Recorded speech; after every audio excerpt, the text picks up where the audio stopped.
Do you ever come across some spiritual teachings that kind of feel like gaslighting? There's this belief in the spiritual community that in order to reach a certain level of consciousness, you have to be able to look at all your trials and tribulations that you've been through and be grateful for them because they've made you who you are today.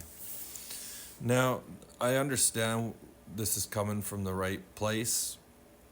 And I do believe you have to get to a certain level where you can examine. You can be like, okay, I was angry before, but now I seen how I grew and I evolved and I became wiser and smarter and stronger and blah, blah, blah, all that shit, right?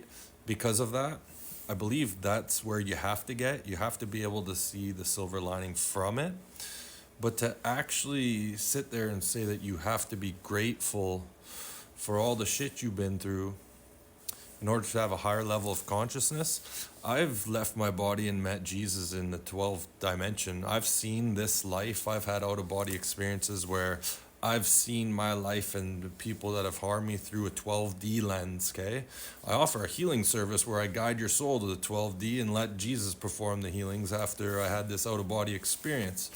And one thing that I can honestly say is that when I look at my life, a lifetime of struggle, if you've been following me for a while, you've heard many of my stories, but that almost ended in exiting this reality in 2014. And if it wasn't for Archangel Michael appearing, I wouldn't be here. When I look at all the things I've been through throughout my life and all the healing and all the pain and all the struggle and all the fuckery to get to where I am today, I'm not grateful. I'm not grateful for all the things I've been through to get me to where I am today. I'm not going to say that I'm grateful for the things I've been through.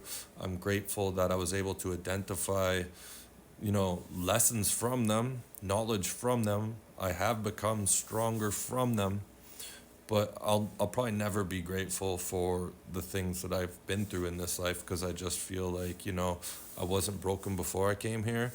It was this life that broke me, and then I had to rebuild myself again. So it's like, what kind of game is this, right? So to say that in order to reach a higher level of consciousness, I'm one of the oldest souls to ever walk this planet. I've seen things through 12D. I'm not grateful for all the things I've been through, but I use the positives from those experiences to help other people, which makes me feel good. Doesn't mean I'm grateful that I went through all of them. That's just my opinion. Over 62,000 followers on TikTok. Appreciate the support. Love to see you over at YouTube at Saved by an Angel. Thank you, Archangel Michael. Instagram at AshSam888. Smash that like and subscribe. We'll see you in the next one.